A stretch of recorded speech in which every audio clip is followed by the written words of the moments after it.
This episode is powered by USA Trail Cams. This is a very unique sponsor. USA Trail Cams is an extremely innovative company, and they are pushing the proverbial envelope in the game camera industry more than any other company that I can think of. Why are they so unique? By design, their cameras are built out of necessity because there wasn't anything on the market that did exactly what the owner wanted a game camera to do, so he made his own. And now he's sharing that innovation with you. The basic idea of the camera is to act like a DSLR in the woods when you can't be there. In other words, these cameras aren't just the run-of-the-mill game camera. It's more like a set-it-and-forget-it precision photography and videography instrument. I personally use USA Trail Cams and have long before they ever became a sponsor on this show. When ultra clarity, exposure, depth of field, and focus matters to you, then the USA Trail Cam is exactly the camera you'll want to employ in your deer woods. Big Buck Registry's Deer Hunting Podcast, powered by USA Trail Cams, episode number 167. Jared Sheffler, a monster public land Kansas whitetail. The Hunt. Please support our sponsors as they make this show possible. Today's show is sponsored by USA Trail Cams, the Scent Lock Enforcer, and Morse's Sporting Goods.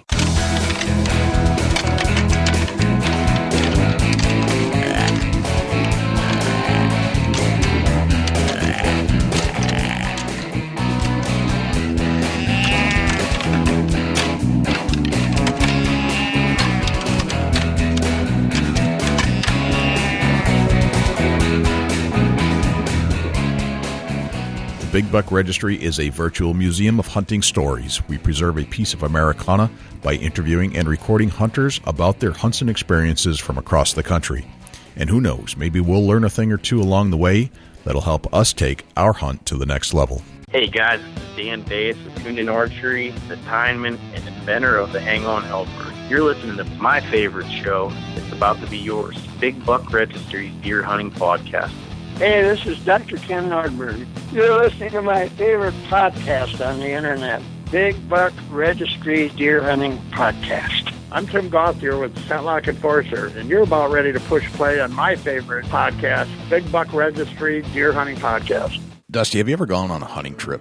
Well, yeah. You pack all your stuff. Let's say you're driving to New Hampshire. Let's say I'm driving to Ohio, and you're hunting for 4, 5, 6 days. What's the biggest challenge you usually have? You're going to stop multiple times to get gas, and I worry about odor the whole way.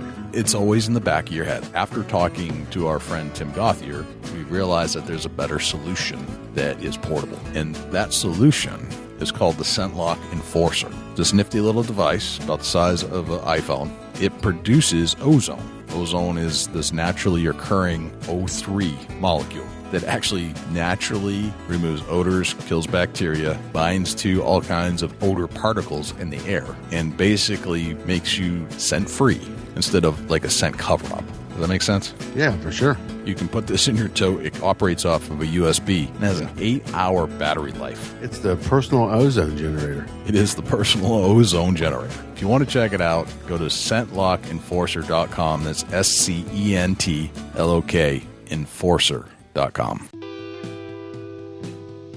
Hey, welcome back to the Big Buck Registry's Deer Hunting Podcast. My name is Jay, and I don't know if you've tuned in before, but if you are a new listener, I want to say thank you for pushing that play button and hanging out with us for an hour or so, and maybe even listening to our back catalog to find out what all those amazing deer hunters do when they go in the deer woods so you can do it too. I am joined by my good friend and co-host Dusty Phillips from Ohio, as usual. Dusty, how's it going? Oh, it's going great, Jay. Yeah, thank you for everybody for tuning in with us week after week. And man, if you're a new listener, boy, you've got a lot of listening to do if you go backlog our shows.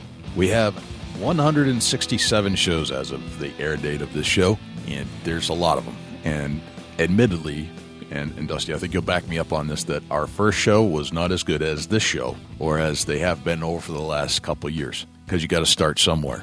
It's like taking a young buck and little spike buck, and we've matured into a world-class whitetail, Jay.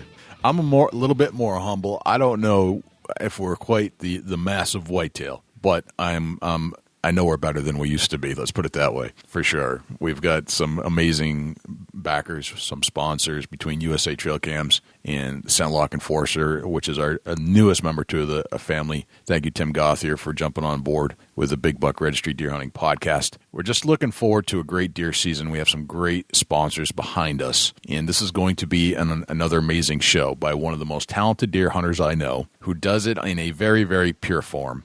And that's Jared Scheffler from Whitetail Adrenaline. We're going to hear all about his Kansas whitetail. One of the things I wanted to highlight right now is that we have many listeners, and you can listen to the show on many different platforms. You can listen to us on Google Play. You can listen to us on iHeartRadio. You can listen to us on Apple iTunes. You can listen to us on Stitcher. And now you can listen to the whole show on YouTube. So there's 5 different major platforms that you can use to consume this show. And if you would, please go leave us a review if you haven't done so already, because it helps us understand where you're coming from and what you need, what you want to hear on this show. And speaking of that, we had a couple of emails sent in, and you can always email us, Jay or Dusty at bigbuckregistry.com. And we just get some feedback now and then from listeners out there. And I have one from Austin Schweitzer. Austin writes, "Hey, Jay and Dusty, I stumbled upon your podcast last week, and man, I can't get enough of it. I have been listening to it every day while I'm at work. With archery season in Pennsylvania coming up in a couple weeks, it's getting me more excited than ever. I find myself writing down tips that I can apply to my style of hunting. I love all the guests that you guys get for the show. It's such a breath of fresh air to hear from the pros as well as the average hunter like me. I just wanted to say, hey, and keep up the great work. I just got the app and plan to tune in every week. You guys seem like awesome people, and I hope I can meet up with you guys at some point and swap stories. Good luck this season and be safe." Austin Schweitzer. Yeah, I appreciate that, Austin. That was great, Austin. Thank you so much for the feedback. And he makes a good point. We don't just interview the celebrity hunter. We find the talented hunter that nobody's ever heard of, and we put them on this show because they're just as valuable to the community when they share their techniques and strategies as anybody. Yeah, it's definitely something that we're capable of doing, and we switch it up, and we chase down the average guy, and the celebrity hunter joins us now and then also. So it's kind of a great mix, and we want to hear from everybody, not just celebrities or the average Joes. We want to hear from female hunters and male hunters and young kids and disabled and veterans, and it's just all a great experience. Everybody. Jay, we've got another email here from Gus Mazza. Gus says, "Hey, Jay and Dusty, you guys have a great show, and I'm so happy I found your podcast last year. I've learned so much from that, and I feel better prepared for this hunting season. I wanted to share that I've hunted with Tim and his brothers in the same great outfitter in Kansas. I've become friends with them throughout the years, sharing success and our misses together in camp. They are the salt of the earth and could not be so lucky to have met them. Regards, Gus Mazza." Thanks, Gus, for emailing in. And, man, we're sure glad you found us also. And we appreciate you tuning in with us every week. Yeah, thank you, Gus. It's always good to hear from people that are listening to the show. We know we get a lot of downloads. We're certainly breaking our own records every single month, and thank you for that. But it is nice to hear from folks listening to the show, so keep it up. We'd love to hear more from you guys as you listen to the show, and just give us some feedback. Tell us what you like or don't like, or maybe there's a guest out there. We certainly get some ideas for guests from you as you listen to the show and say, hey, you know what, this guy or this gal would be a really good addition to the show because I know that they have a few techniques and strategies that they apply to their deer woods that I bet nobody's heard about. Those are the types of stories we're looking for. Speaking of great news, let's turn to Jim Keller with the Deer News. For the Big Buck Registry, this is Jim Keller with the Deer News. Our first story this week, 70 deer vasectomies on Staten Island so far. This story was originally featured on the SILive.com website and was written by Anna Sanders. A city contractor performed 70 vasectomies on male deer in the first 7 nights of a 3-year effort to cut the white-tailed deer herd on Staten Island, officials said. Anthony DeNicola and his team at White Buffalo have ear-tagged 75 total deer so far, including 5 females. Those doe and 5 of the sterilized bucks were also given radio collars. The city will use these trackers to assess population dynamics, including deer mortality and birth rates. The sterilized deer were baited with whole kernel corn and captured with tranquilizer darts. They were released after the 15-minute surgery. The effort is expected to eventually reduce the burrow herd 10 to 30%. The state approved the city's vasectomy plan last month as part of a 3-year research study. This year, the Parks Department is paying White Buffalo and Deet $2 million for their work. The state doesn't recommend fertility control programs to manage deer because they are expensive and have shown limited effectiveness, but Deet and park officials have said sterilization was chosen because the city believes Staten Island's herd is mostly growing through reproduction, not migration. Sterilizing males instead of females is meant to be faster, cheaper, and more humane.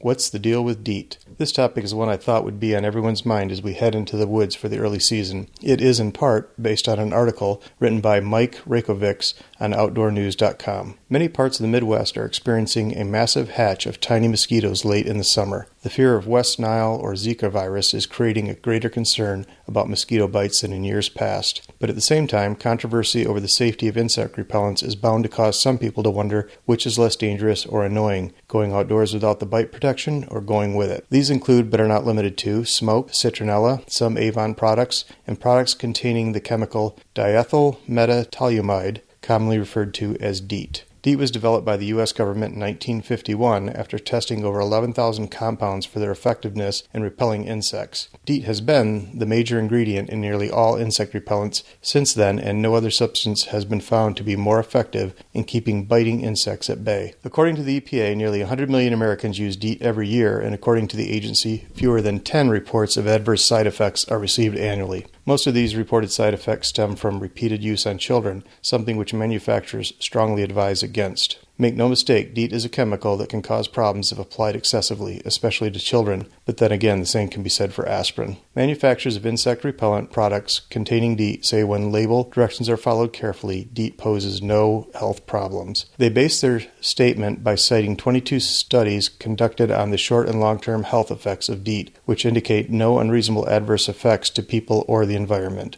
According to the EPA, the benefits of mosquito repellency may far outweigh any risk from Deet exposure. Some people prefer citronella-based products because they are safe. Citronella not only repels bugs, it's often used as a flavoring agent in beverages, desserts, candy, baked goods, and even breakfast cereal, but it is not effective for repelling ticks. Deet is often sold and used in spray or lotion in concentrations up to 100%. Consumer Report magazine found a direct correlation between Deet concentration and hours of protection against insect bites. 100% Deet was found to offer up to 12 hours of protection. 20 to 34% Deet offered 3 to 6 hours. 3 to 6 hours of protection. The Centers for Disease Control and Prevention recommends 30 to 50% Deet to prevent the spread of pathogens carried by insects. As a precaution, manufacturers advise that Deet products should not be used under clothing or on damaged skin, and that preparations be washed off after they are no longer needed or between applications. Deet can act as an irritant. In rare cases, it may cause severe skin reactions.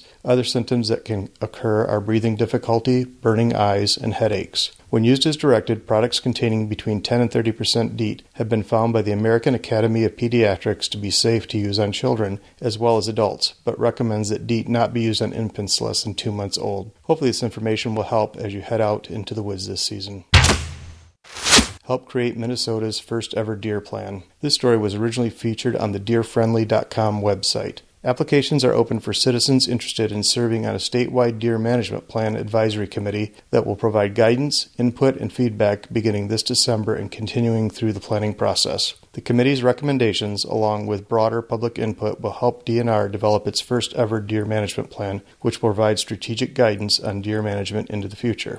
20 citizens will serve on the statewide committee. Approximately 2/3 of seats will be filled by invited representatives of hunting, agriculture, conservation, forestry, and other organizations. 5 to 7 at-large seats are available to any interested citizens who wish to apply. Priority will be given to applicants who demonstrate a willingness to work collaboratively with others from diverse perspectives and who have knowledge of deer management issues in Minnesota. The committee is expected to meet approximately monthly for 4 to 6 hours per meeting between December 2016 and December 2017. Meetings typically will be conducted during daytime business hours on weekdays at a central location such as St. Cloud and other locations of the committee's choosing. Interested applicants may complete an online application by 11 p.m. on Wednesday, October 19th 2016. For links to this story, including links to the committee's charter and the application, as well as other stories featured this week, please check our show notes at www.bigbuckregistry.com. That concludes this week's edition of the Big Buck Registry's Deer News. If you have any ideas for future topics or have questions about any of these topics, please email me at jim@bigbuckregistry.com. For the Big Buck Registry, this is Jim Keller with the Deer News. Thanks to Jim Keller with the Deer News. Without further ado, here's Jared Scheffler.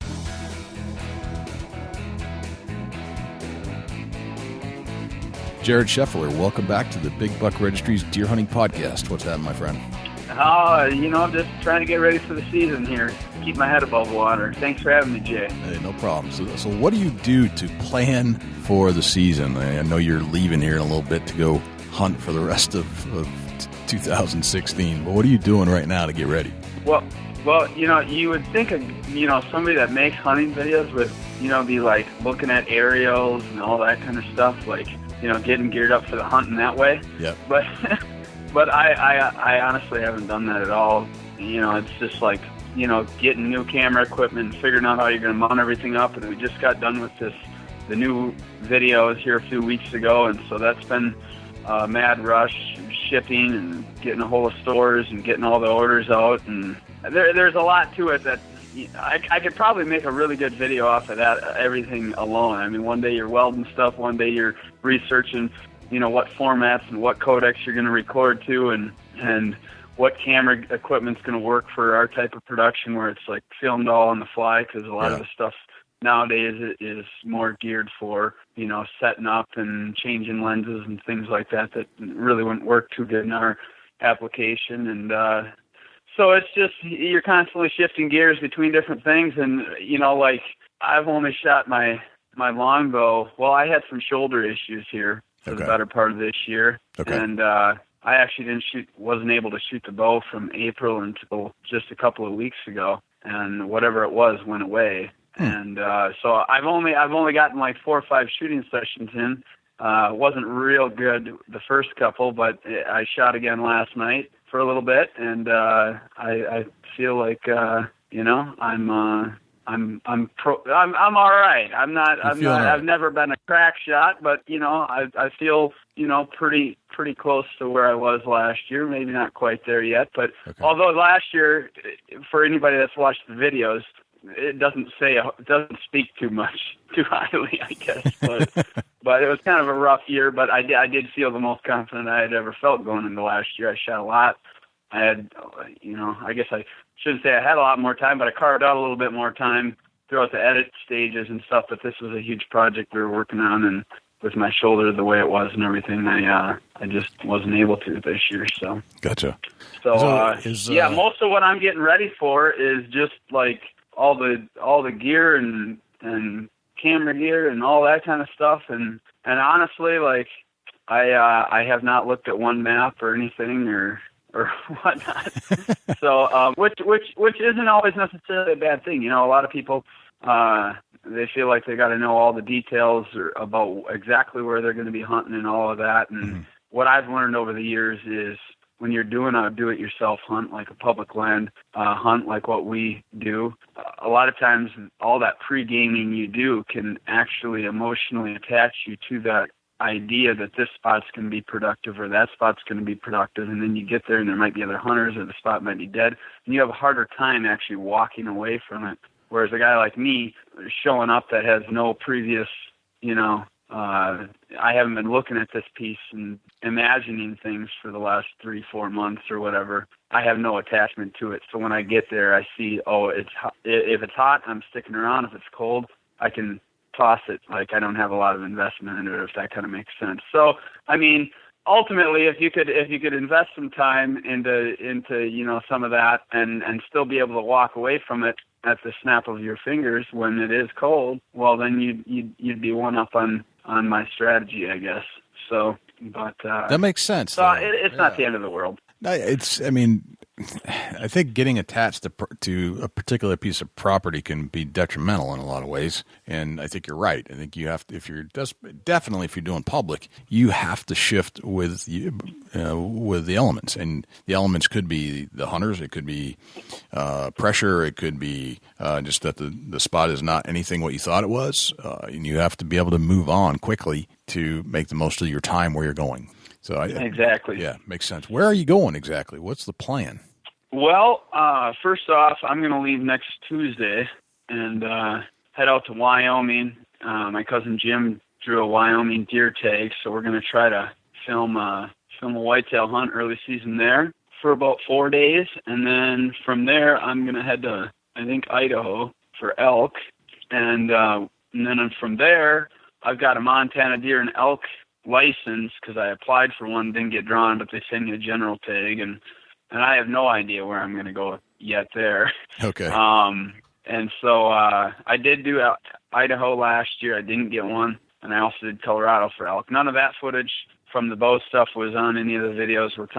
I'm hoping to get enough footage this year to put together like a elk bow video.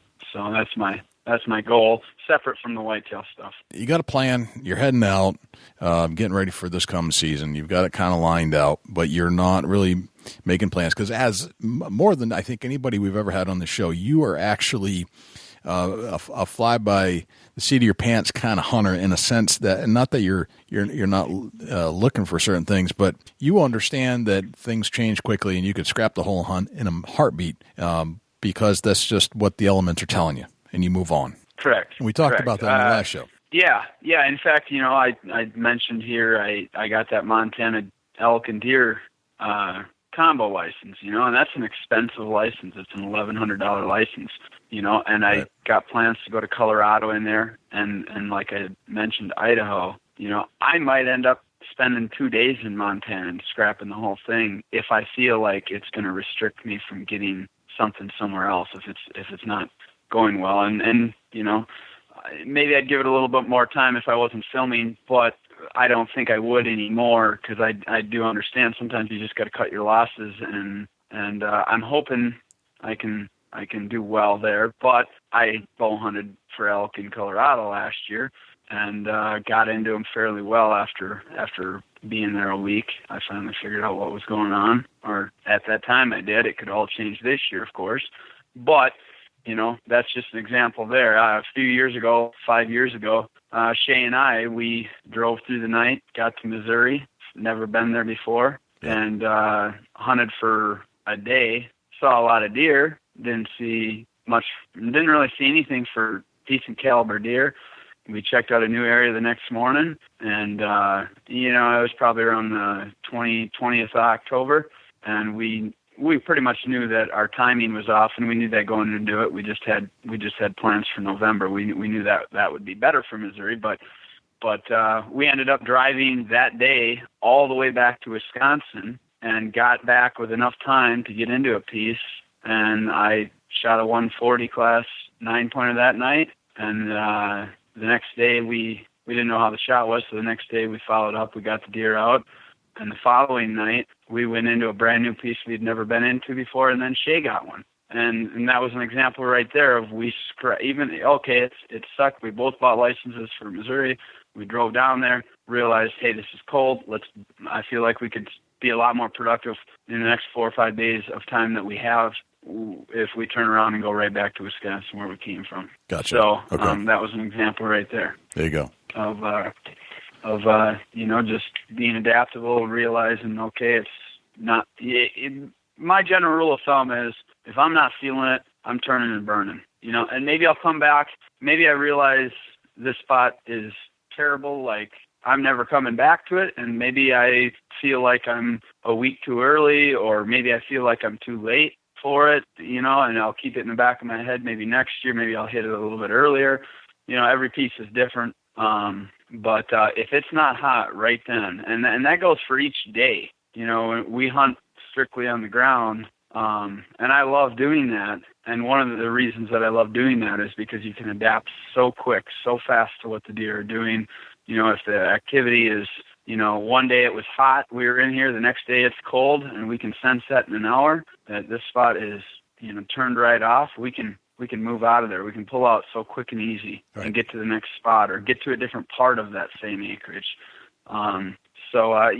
If whitetails were, if spots stayed hot for long periods of time and whitetails were really as patternable as we want them to be, we'd all be shooting big bucks all the time. You know what I mean? Yeah, and they just right. aren't. They're constantly changing. They're constantly, and it could be like what you mentioned. It could be pressure. It could be, different crop, maybe acorns dropped, whatever it might be. It could be anything, but being adaptable is definitely what allows us to get on, a pretty good, decent number of good caliber public land deer every year. Right. Yeah, they're not robots. They're not pre-programmed. We sometimes I think we pretend like they are, but they're not. They're completely variable items. They're going to outwit you or do something completely different than you had anticipated each and every time, for the most part. Right. For the most part, right. For the most part. Every now and again, you'll find a deer that is fairly patternable if the situation's right and everything. Mm-hmm.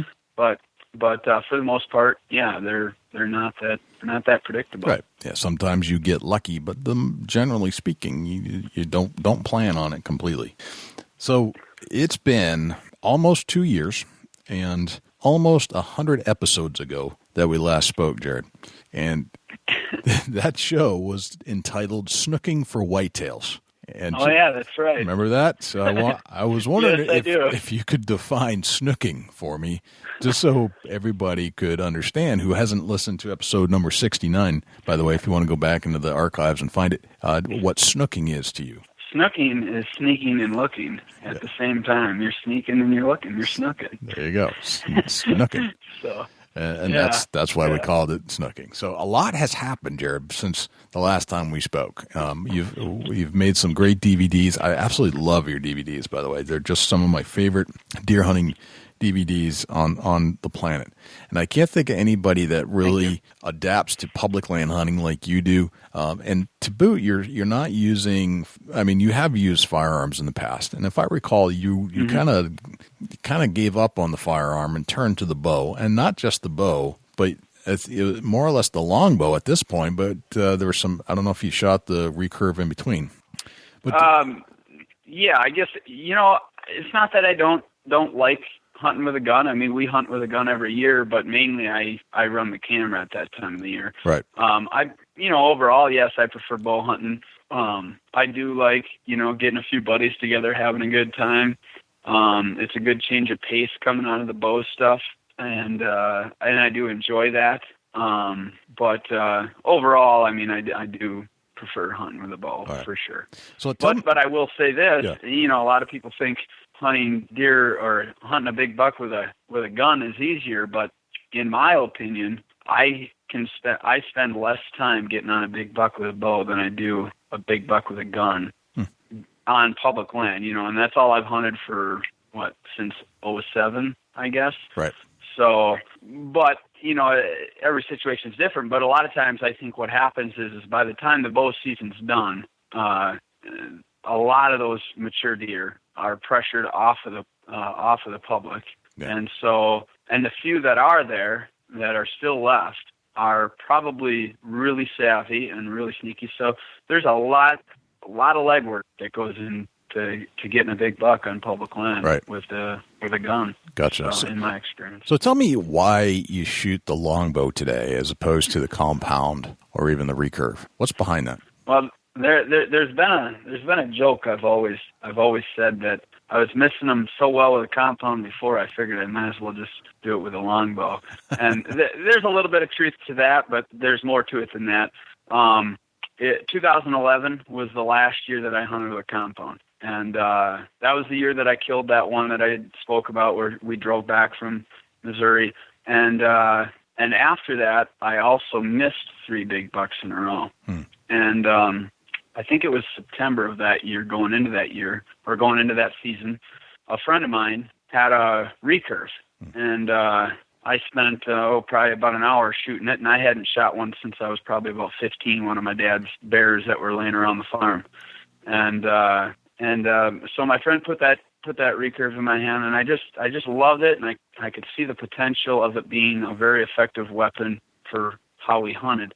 And then what ended up happening is I missed those 3 big bucks, and I realized right away all 3 of the bucks I missed, and this happens a lot when you're hunting on the ground like how we do, and in pretty exposed situations. We're hunting whitetails on the ground, but there's not a ground blind, or anything or never, but sometimes there's hardly any cover at all, is what I'm trying to say, to hide you and the guy that's behind you filming. So you got 2 guys there, and a lot of times you're by the time you're releasing an arrow, that deer already knows you're there, and it gets really intense, and mistakes can happen. And some of the advantages to the longbow are, in my experience of what I've kind of noticed is I'd say about the average time to draw a compound and fire that arrow is about 4 seconds. If you practice it a lot, you can get pretty good at about 3 seconds.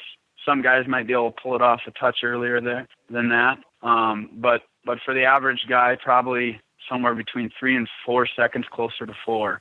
And that's a long time when you're talking about a mature deer that is locked onto you. And most of the time, if they're locked onto you by that, and they're about at the point, if they have sat around for 3-4 seconds, they're about at the point where they're probably, they're on pins and needles, and they're probably about ready to evacuate. And so when you do send that arrow, their reaction is usually pretty substantial, and oftentimes it's hard to predict. Are they going to drop 10 inches? Are they going to drop 14 inches? Are they going to take a step forward to take off to run? What are they going to do?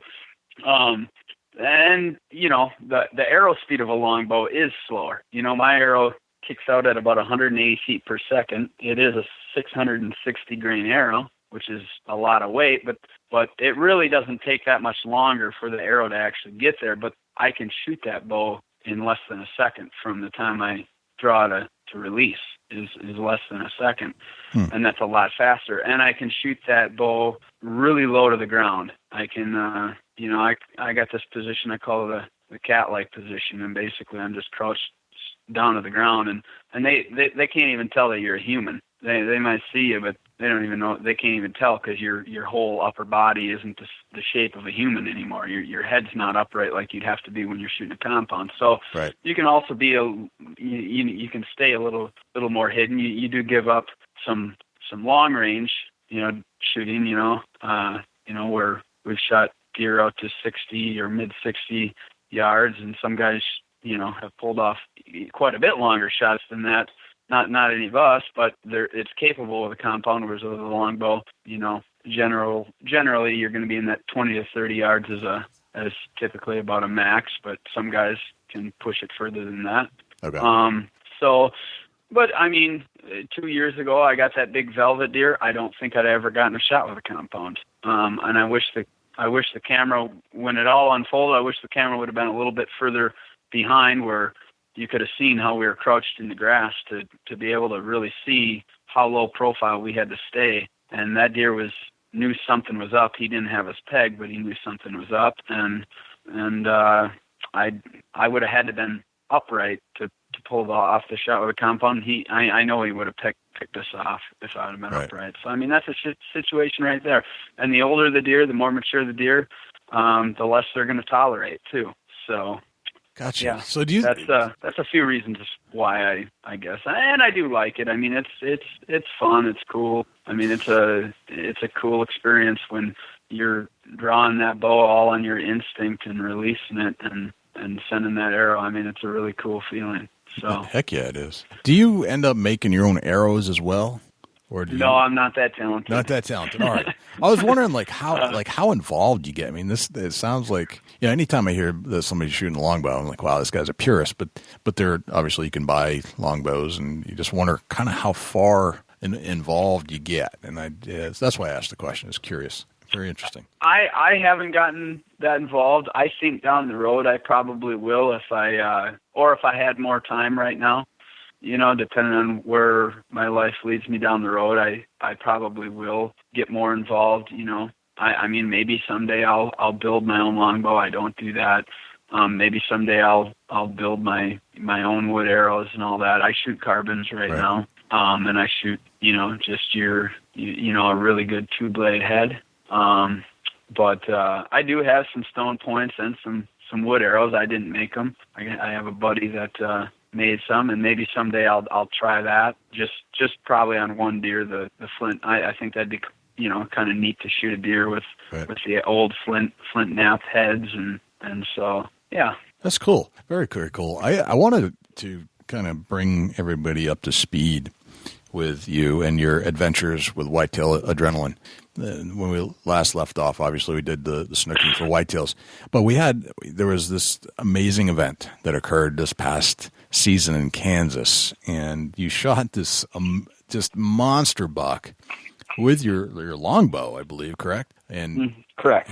It's a fascinating story. It's a heck of a deer, and I wanted to try to put together the entire background on how this all came to be, because I believe that if we go back further enough, we'll probably start somewhere where we're starting tonight, with you trying to pack up all your gear and figure out codecs and all that stuff. And I don't know what the whole story is, and I actually haven't, and deliberately have not gone and read up on this, other than I've seen a picture. So I don't know a darn thing about the hunt, other than I know it happened. So I'm gonna, and I wanted to leave it that way because I want my mind to wander as we go through this story with you. And Dusty, I want you to jump in here too, and we can kind of go off on some tangents here and figure out what Jared was thinking at the time certain events occurred prior to this big monster Kansas whitetail going down. Oh, no doubt about it. We're definitely going to go off on some tangents. Yes. All right. So, Jared, paint this picture for me. Where did this all develop? How did this plan come together? Well, I'll briefly go back to 2012. Okay. And that season was the first season that I hunted with the longbow. And we stumbled onto this area in Kansas. It was wide open. I mean, no trees, no brush. Extremely short grass. Sometimes it's not any taller than your lawn. And most of the time it's less than knee-high tall grass. And that was the year the EHD hit. And I had hunted Kansas the year before in a different area. And I was coming down from Nebraska, and I wanted to check out some other stuff in case the EHD had hit this area where I had been the year before. Okay.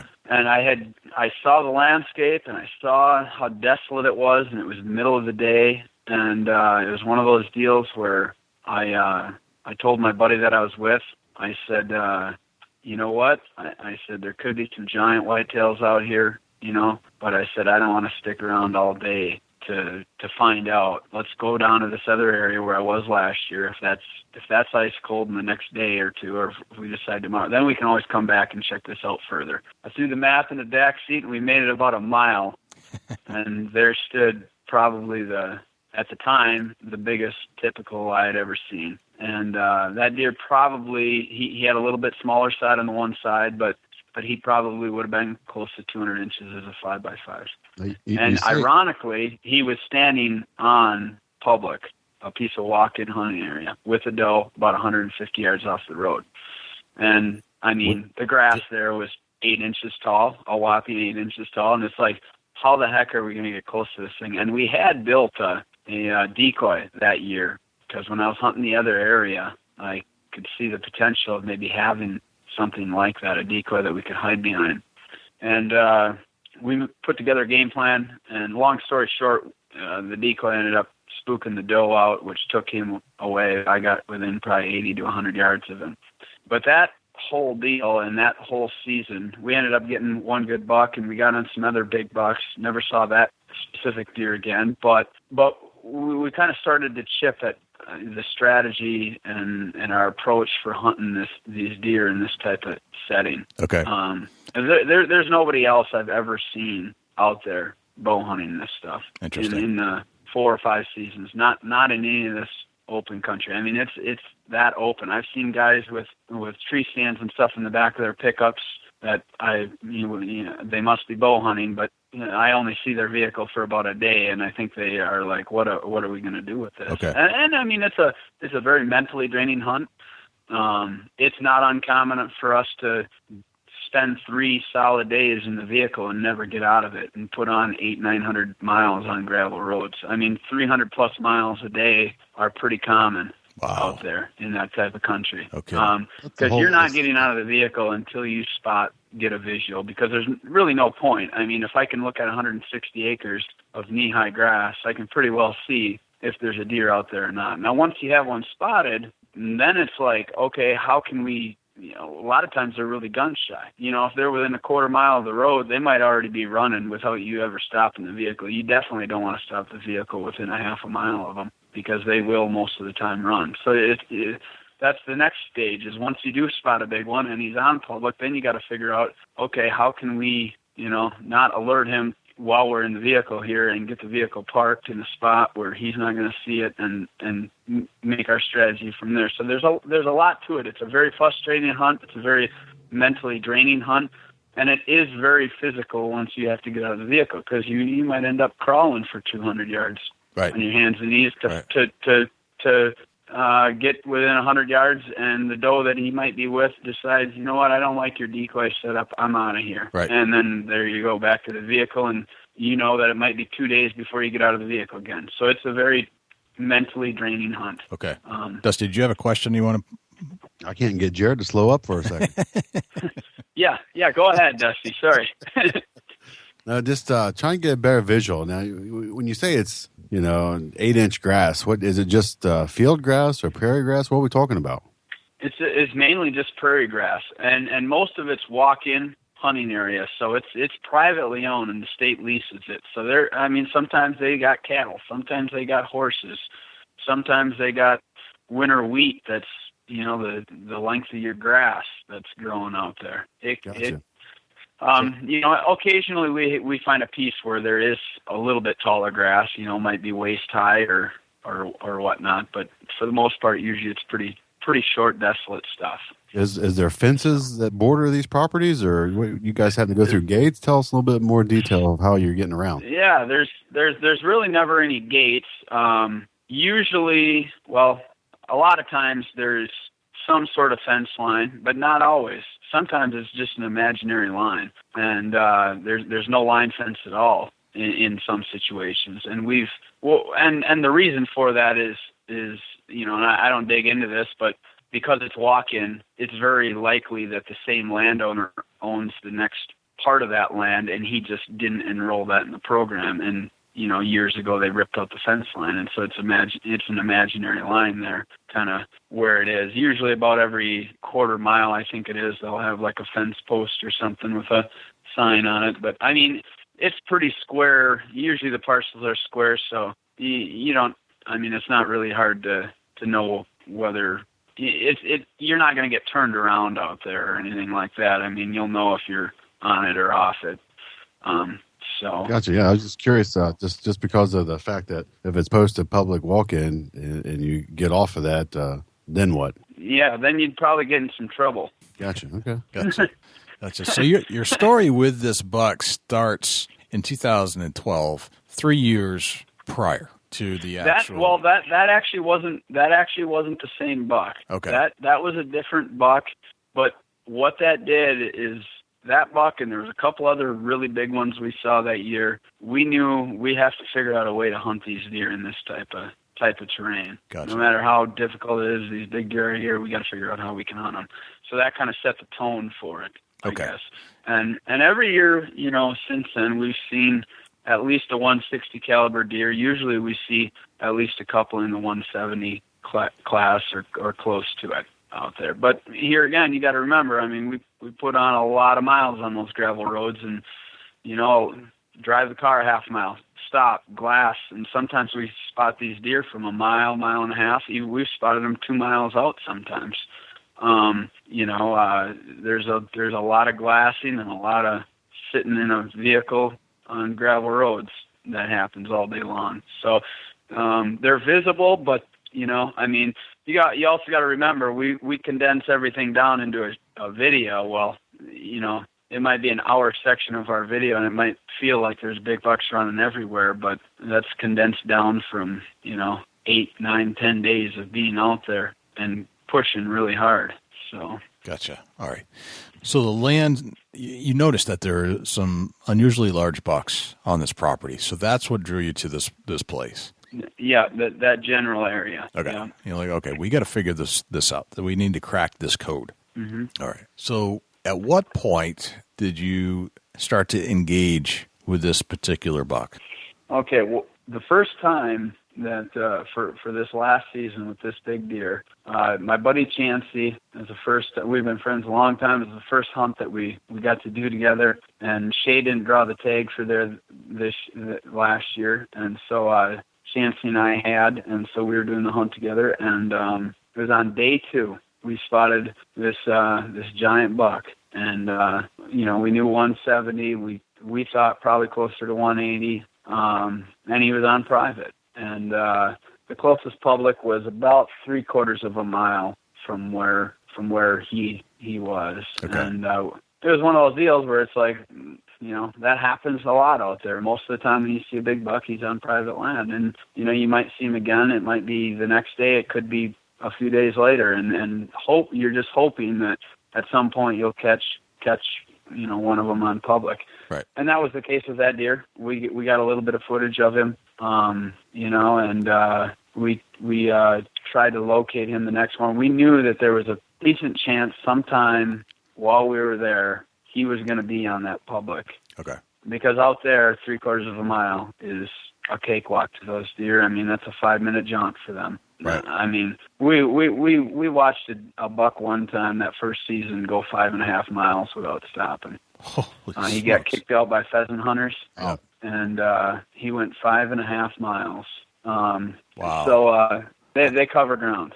Right. And so let's go on a tangent on that. How did you get the visual on that to see it go 5 miles? What was your perspective? We had seen him about a mile away while we were going after this other big buck, and we thought that he went into this little sliver of trees that was right next to some public. It was it led right to the public, but where we figured he was about 200 yards from the public, and it was opening day of pheasant hunting. And so we staked that out from a high point with the car and waited, and it took about an hour, and some pheasant hunters came in there and flushed him out. And unfortunately, being our first year hunting there, we didn't know that these deer covered ground like that. Right. And so he blew through the public into a 2 mile by 2 mile section, which we thought, okay, it's pretty much all private, but way across 2 miles on the other side was a couple strips of public that we hadn't driven by yet. We thought, well, let's drive around the square and see what they look like. We drive around the square. By that point, we thought, well, it's over with that buck, at least for that day. Well, here he comes running out right in front of our car. He blew right through that 2 mile section. Well, then we got to a high spot and watched him, and he just kept going. And he finally we relocated once we lost visual on him to another high point and picked him up again. And he finally stopped in a little old building site or whatever, which was private. Yep. But yeah, they covered ground. Wow. That's so crazy. What time of year are you out here after the whitetail we're discussing? Usually I head out there about November 7th, 8th, which you usually have to deal with some pheasant hunters about that time. Okay. And whatnot. So about the second week in November. Okay. If is probably about more second and third week, probably the best weeks to be there, in my opinion. Gotcha. From my experience. I got to ask a quick question. What kind of unit are you driving these days? Last time we talked to you had the old shag and wagon van. Yeah, that's a good point. Well, that's at a scrapyard now. But the motor went on that. But we got a trusty Grand Caravan we've been rolling in. So. Oh yeah, a Grand Caravan. All right. Yeah. It's nice and reliable and fuel efficient, and it's roomy. It's not quite as nice as the old '88 Econoline conversion van. I mean that was comfortable. But how many bucks can you get on the new unit on the top of it? On the minivan? Oh, you could probably get. I bet if you really tried, you could get 3 of them up there. Perfect. So, yeah. Gotcha. Yeah. All right, so you're out there in November, and yep.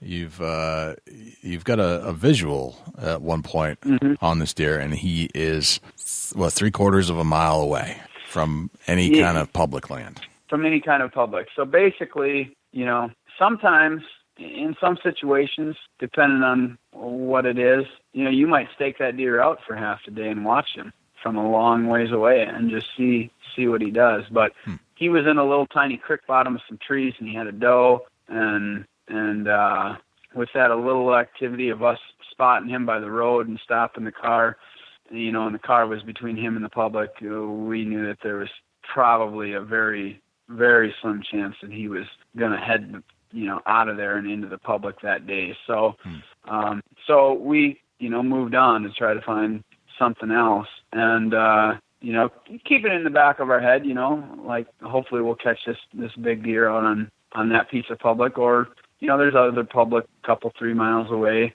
maybe we'll catch him on one of those pieces, but most likely we'll if we do catch him, he'll be out on this one that's close. Right.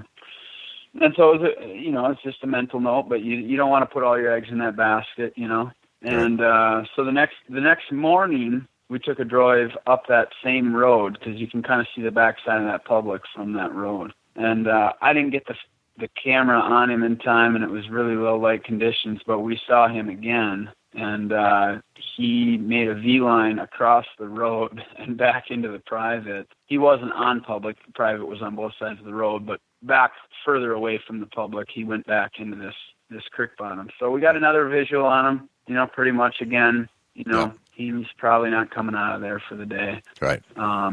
So we moved on. Well, then, a few days goes by. We're on day 5. We finally get an opportunity on a pretty good caliber deer, 150 class. So we go after him. That went south, and then that night we were glassing some different pieces, and this was about 2.5 miles from where we had seen that giant. And I didn't know at the time, but I know it now. It was him, and he was right on the back edge of the public. He might have been on public. He was within 20 yards of it. It was just too hard to tell exactly from a half mile away. Okay. And it was flat, so there wasn't anything. He was close, and I'm pretty sure at one point he was on it. His doe was. I knew that, but we made an effort to go after him. But by the time we got back there, he wasn't there. There was kind of like a little rise right there, and he must have went over it on the private. But I knew it was a giant deer,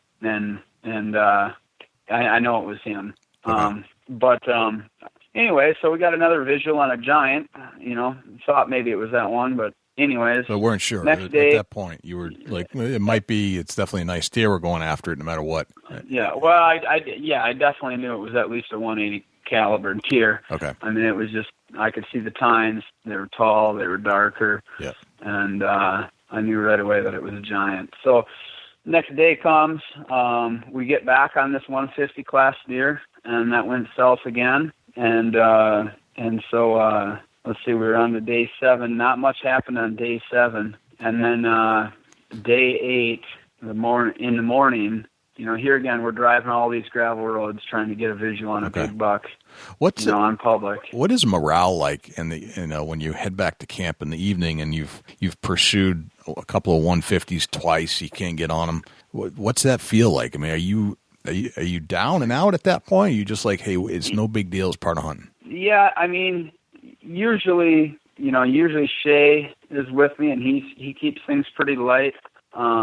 And Chancey is the same way. I mean, he has a good time. We're both definitely getting frustrated about the situation because, we hadn't had a whole lot of good attempts at that point. I mean, in 7 days, there was like a 3-day stretch there where here we didn't get out of the vehicle, and so it does start to, you go through different periods. You're frustrated and you're kind of down in the dumps, and then you find something to just, crack a joke or whatever it might be, and I think with this new video, you really sense that a little bit more. You see making fun, I mean, we see a little spike buck and we're, making jokes about it or whatever, I mean, you do anything to kind of get your spirits back lifted up, just having a good time and Gotcha. and whatnot. But you're definitely frustrated at the same time. And by the end of the day, you're pretty well wiped because,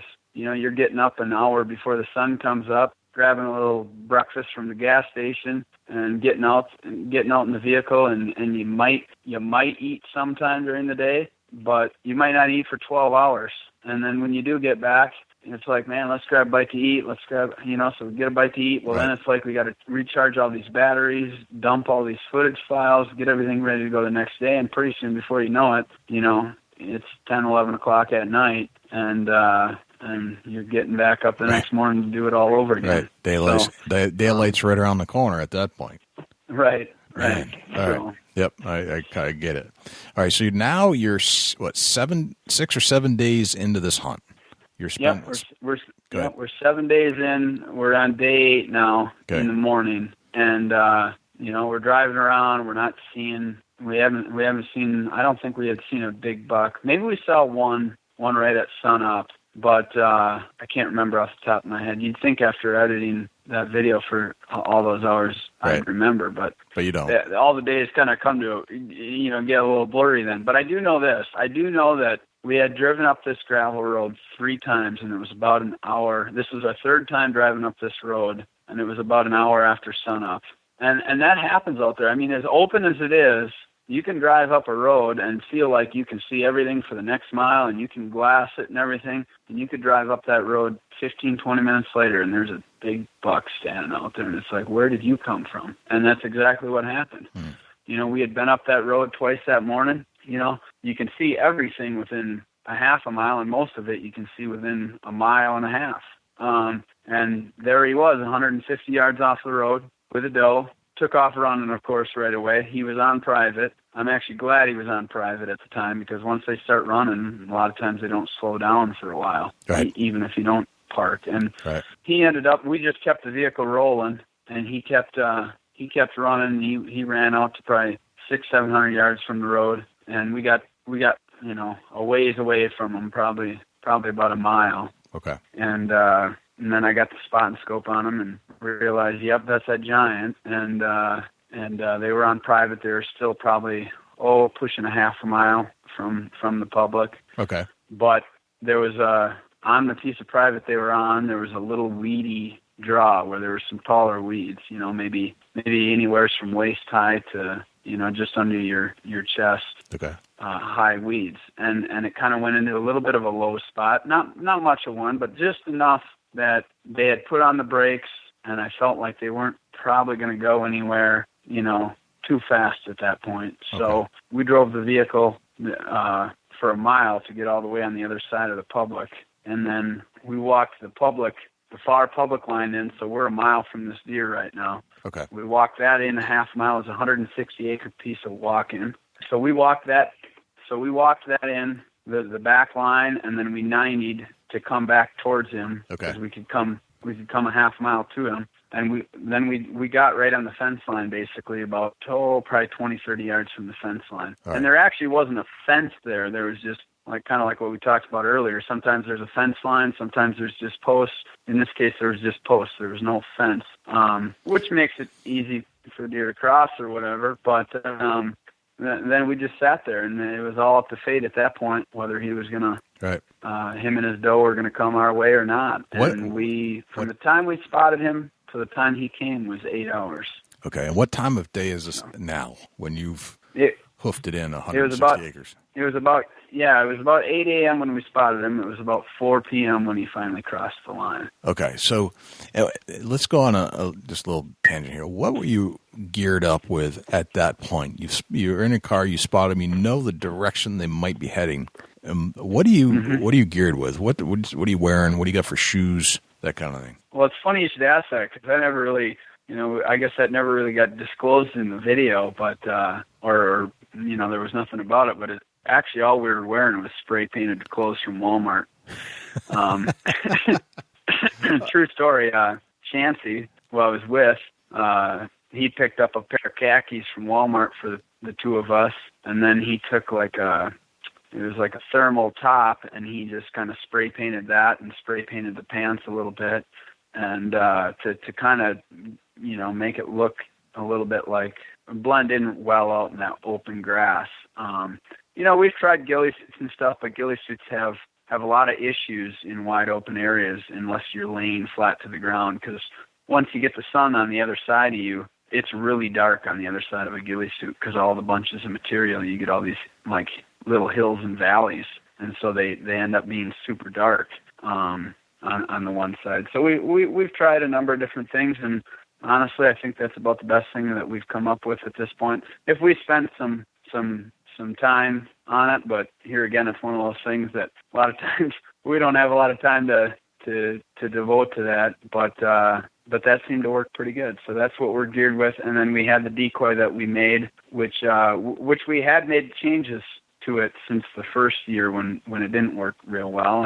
And so basically in that wide open stuff, like while this deer, even though this deer is way out there, we can see him out there. And so we kind of use that decoy to shield us, while we got to, while we made our, move to get close to the fence line. Okay, gotcha. So you got some spray painted khakis. You didn't care about the spray paint and the smell and all that point? No, and I think by that point most of that was gone. But it's one of those deals where, especially out there in Kansas, where generally the wind blows pretty straight line. You don't get a lot of variance.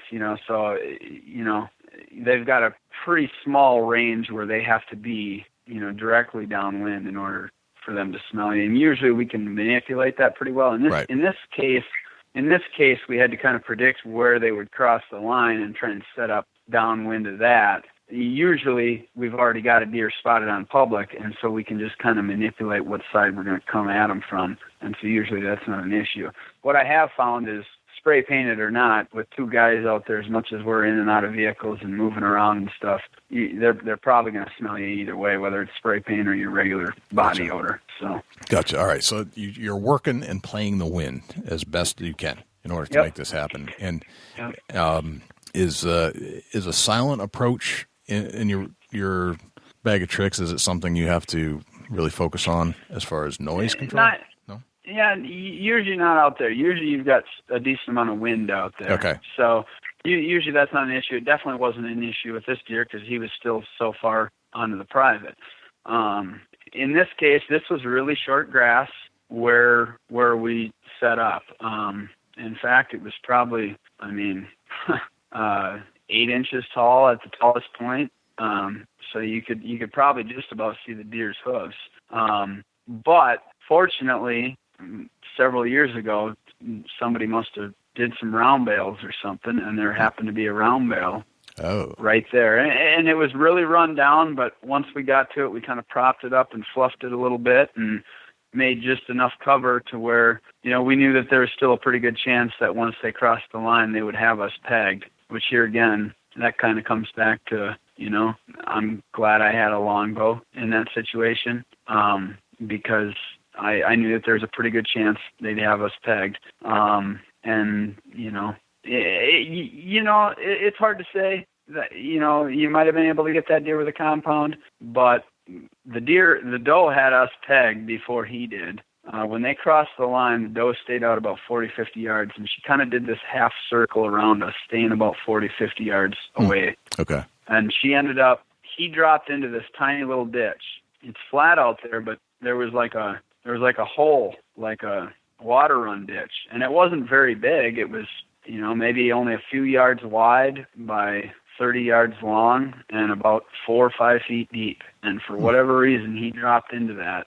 Okay. And I thought the ditch kept going for a ways further. And so knowing that the doe had made it by us and she was out about 40, 50 yards, I thought, well, my only chance to get a shot at this deer is going to be for me to grab this decoy. And while he's in the ditch, he can't see me with the decoy. And the doe doesn't have us pegged yet. So I was like, if I just take this decoy, if I move 5 yards towards her and he comes out of that ditch, he's going to come right over to me right away.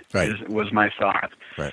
Well, this doe had been facing away, looking away for the last few minutes, and I made a rookie mistake, and I took my eyes off her when I moved, and that's never a good thing. You should always, look where you're going to go, and then put your eyes back on them, and then make your movement while you're looking at them. So that way, if they, do anything, like look towards you, you can just freeze. Well, I didn't. I just, she's been looking that way the whole time, and kind of in a panic, I reached to grab that thing, and she picked us off. Okay.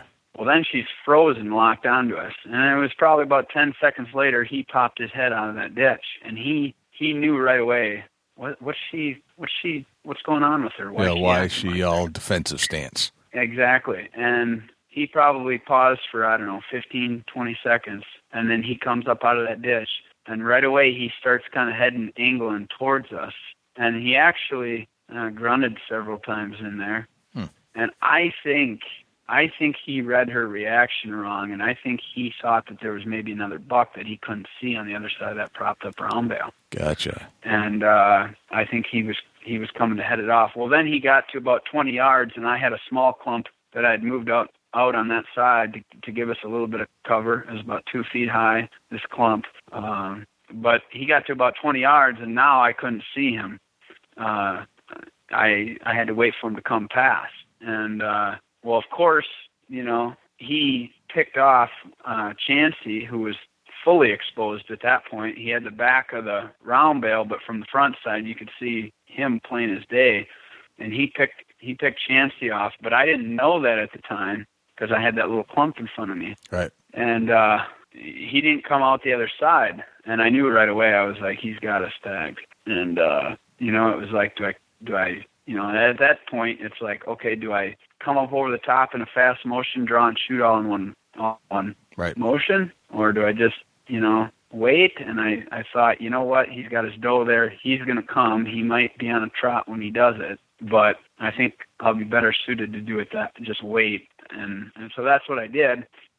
And the first instance I saw of him was he was staring right at us, and he turned his head and started to take off on a trot. And it was now or never. And he was about 15 yards out, not that far. Yep. And I draw and shot, and I didn't make a good shot. So okay. When I was editing the footage, I kind of realized what happened there, because I slowed the footage down and went frame by frame, and I was on the deer, I think, right where I needed to be, and I think at the last second, well, you can see it in the slow motion shot, but I pulled the bow ahead, and I think I thought he was going to pick up speed, but at the same time, I dropped my bow arm, which wasn't a good thing, and but, honestly, I think that's just the way it was meant to unfold, and because of it, we were able to document a really bizarre storyline. If I'd have aced that shot, it would have been cool or whatever, but it wouldn't have built near the story it ended up building. So basically that arrow hit his front leg right at about the kneecap as he was trotting. And I noticed right away he had a limp to it. And I wasn't 100% sure I broke his leg, but I thought it had because of his gimp.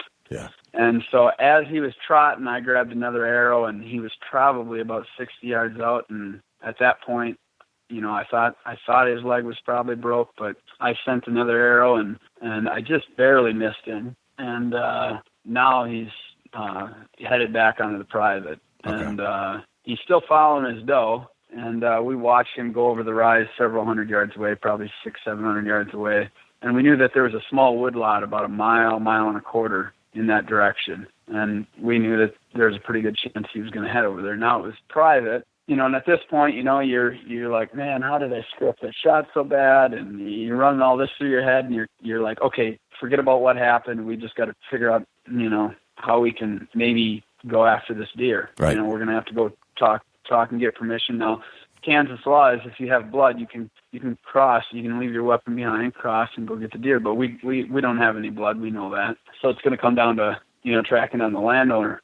Well, it had rained the day before, and so we knew that road over there was a dirt road, and we knew that we could probably figure out where he crossed that road. We couldn't see it from where we were at, but gotcha. But we figured, well, let's drive around there. Let's see if we can figure out, where he crossed the road. And from that, we should be able to determine where he went. And then maybe we can get permission. So we drive around there. We get on this, it's more or less a dirt mud road. It's not a gravel road. And in fact, Chancey had to get out and push the vehicle. And I mean, we were getting a little bit stuck or whatever. Yeah. But Chancey ended up finding the buck's track while he was out of the van. And we could see, or he could see, that it was headed right into those trees that we thought he had maybe went into that now they're about a few hundred yards from us. So in the meantime, while he was pushing on the van, I noticed this truck had pulled up the road and he had stopped, and he was, I think what he was thinking was, what are them guys doing? Are they up to no good or what? Well, then it pulled into this little woodlot where this deer went, and or where we were pretty sure that was his track going to. And so Chancey jumped in the vehicle, and I said, well, let's pull up here and see if we can talk to this guy. And as we were pulling up the dirt road, the buck runs out of the woods right in front of us and is running. Now he's running down that dirt road, and now he heads into another piece of private, and right behind him was the truck, actually. Really? It was kind of funny because, well, not funny, but I mean, it was kind of bizarre because we're pulling up the road. This buck comes running out of the woods, and there's the truck right behind him. Well, then the truck had to wait for us because we were like literally right behind the deer. And then while he went into this piece of private, I stopped the vehicle, got out and talked to this fella, and he had seen that the deer had the broken leg, which by that point we knew, the leg was broke after I made that second shot and glassed, and you could see that it was definitely broke. And so I talked to this fella and explained the whole thing to him, and he was really cool. And he said, however many days you're here, if you feel like he's on my land, you can search it. And so that was a relief. And he had actually he had already contacted the other landowner where the deer had went. I guess when he saw our vehicle on the road, he thought it looked a little suspicious, when we were out on that road. And so he made contact with the other landowner. So he was already headed over that way. So when he showed up, he was a little bit more apprehensive. And I don't think we'd ever gotten permission had this other fella not seen the deer. Yeah. And everything. I don't think we'd ever gotten permission to go in there. He ended up being a really nice guy. He gave us permission to go in. Well, now we've only got, a half hour light left, and it's like, okay, we know we have a non-vital hit on this deer. The general rule of thumb is typically when in doubt, back out. I think that only applies to certain situations. If you've got a vital hit, then that's definitely a lot of times a good play. But when you have a non-vital hit and you have a bead on the deer's location and it's going to take a follow-up shot, well, then oftentimes it's better to be aggressive. In this case, because we didn't have much light left, in hindsight, we probably should have let him go till the next day, but we also didn't know whether this guy was going to let us go into the next day. Right. And so we wanted to try to make hay while the sun shined and try and get on him yet that day. So that's what we did. Right as it was pretty much dark out. I mean, I seen the buck come out. He was about 150 yards from me, but I mean, it was so dark I couldn't tell it was his rack. I could just tell from his gait that it was him. Yeah. And there was nothing I could do. I couldn't pick him up with the naked eye. I picked him up with the binoculars, and so the buck looped into a different part of different half of the section. And by this point, this deer has gone just over 2.5 miles since the initial shot. Wow. So he's covered a lot of ground. With a broken leg. With a broken leg, yeah. And so we got back out to the vehicle, and the second landowner was waiting for us there. And here again, he ended up being super nice. At first, he was kind of apprehensive, but he said, if you want to go in there tomorrow, that's fine. And that was a huge relief because we didn't know at that point if it was just kind of like, yeah, you can go look for him tonight, but after tonight, we kind of felt like that was maybe the way it was going to fall. But he gave us permission going in the next day, and we're pretty positive about it. We knew that if we had enough daylight, we could probably figure out a way to get a follow-up shot on this deer. And we felt like with that leg and the amount of ground he covered, we felt like he'd probably be in the other part of that section because there was some trees and there was some water down in there. Well, thanks to Jared Scheffler for joining us on the Big Buck Registry Deer Hunting Podcast as we played part 1. And you're going to have to tune in next week to hear the finale and find out how Jared takes down this monster Kansas whitetail for good. And it's a stunning story. And to think that he actually arrowed the thing in the leg and it just ran everywhere.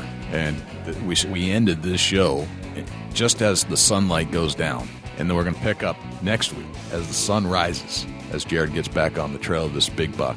And it's just so many twists and turns. It's unbelievable. So tune in next week for the finale of Jared Scheffler's Kansas whitetail hunt and see what happens. It's a hunt you don't want to miss. That's for sure. The finishing, the ending to the story. Yes, the ending is quite amazing. To be continued. To be continued. Dusty, do we have a Chubby Tines tip of the week this week? Yeah, we do, Jay. And it's we're going to talk a little bit about what's happening.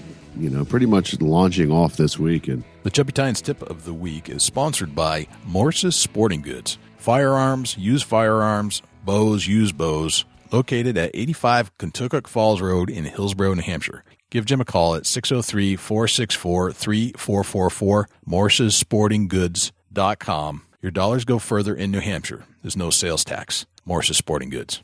Here in the Midwest, the crops are coming down, and with the crops coming off the fields, and the deer are going to start utilizing morning and evening breakfast and dinner on the edges of these crop fields. If you're somewhere that you don't have crops, it might be something you don't understand. But right now, my focal point is, season opens today here in Ohio, the 24th, and it's just that time of year where you can set along a freshly cut cornfield or soybean field, and these whitetail they're naturally going to be out there grazing for missed corn or corn that's fallen off the corn head or beans that's come out of the bean head or the back of the combine, or maybe they spilled a pile of corn, turned in there too much in their hopper. But, you focus on these field edges, and it's something that, if you play the wind and you play the fresh harvest, the deer curiosity really gets the best of them when it comes to freshly cut fields. And it's something that's been proven deadly for a great long time now that these deer are going naturally. It's almost like they don't realize the corn's down and people can see them for the first week or so. So that I'm going to focus on hunting the edge of freshly cut crops for the first 2 weeks. And it seems to be a great focal point for me to be able to kill a mature buck. It's a great tip. I'm going to follow your lead there. I'm going to do that as well as the corn starts to get cut here in New Hampshire. Actually, I found one field that had been completely cut, and so that's an indicator that the rest are soon to follow. So I'm going to follow your lead. Yeah, it don't work all season, but first couple of weeks here, kicking off season here in Ohio, it's really your success rate's really good on the edge of a freshly cut field. Man, it's been proven that that theory works really good first few weeks of season. Gotcha. Very nice. Well, thanks to Jared Scheffler for joining us on the Big Buck Podcast. Stay tuned for next week to the finale. It's a to be continued. You do not want to miss that. Thank you to USA Trail Cams for being the title sponsor on the show. Thank you to ScentLock and Forcer for joining the Big Buck Registry family. We're looking forward to working with those guys. And thank you to Morse's Sporting Goods for sponsoring the Chubby Tines Tip of the Week. Well, Dusty, this has been a fantastic show. I can't wait for next week because it's a great ending, and it's just awesome talking deer hunting. And you know what? Thank you to you, the person that pushed the play button. We can't thank you enough for tuning in once again. Yeah, absolutely, Jay. And it's a great honor that you join us week after week, man. It really is a great honor for us, and we sure do appreciate everybody tuning in. And thanks for the downloads and the comments and the likes and on the social media. And man, it's amazing what this all has brought to the table, Jay, and we're appreciative of it. That's for sure. Very much so. So, Dusty, where can the listeners find you when you're not hanging out here on the mic? Shoot me an email, dusty@bigbuckregistry.com. I'll be glad to talk with you, and I try to respond to all emails and get back to you in a timely fashion. Some days that it don't work that way, but I sure try. I try real hard to communicate with the people that has emailed me. You can also reach me on Instagram @ChasingAntler, Facebook.com/Chubby Tines Outdoors. Jay, where can the people reach out to you when you're not on the mic? Best place is to shoot me an email, j@bigbuckregistry.com. I do respond to all emails, so please send me an email if you have any comments or suggestions. And you can always follow us on Facebook, facebook.com/bigbuckregistry, Twitter at twitter.com/bigbuckregistry. We're also on Instagram, instagram.com/bigbuckregistry. You can find us on YouTube, and that's bigbuckregistry.com/YouTube. So I think that's pretty much everywhere we're hanging out. If you'd like to have your buck featured on the Big Buck Registry Deer Hunting Facebook page, go to bigbuckregistry.com/mybuck, and all of the instructions will be right there for you about how to get it to us. And we don't put them all up there. We are somewhat selective, but if you could, the way you get on there is to send us a picture of you with your buck and give us your first name and the state of kill. And most likely it will appear upon our page in front of 250,000 diehard deer hunting fans. Pretty much no questions asked there. Follow us on iTunes, follow us on Stitcher, YouTube, iHeartRadio. Go to Google and type in Big Buck Registry, and you'll find all the places that we're at. You can listen to our show on our Facebook page as well at bigbuckregistry.com. Dusty, I think that's everywhere we are at. It's a whole lot of big buck, Jay. Thanks again to the folks and friends, and you're like family to us for the downloads. And man, it's just a great journey, Jay. Glad to be here. Likewise. I'm Jay Scott. And I'm Dusty Phillips. This is the Big Buck Registry Deer Hunting Podcast. We'll see you next week. Can't wait.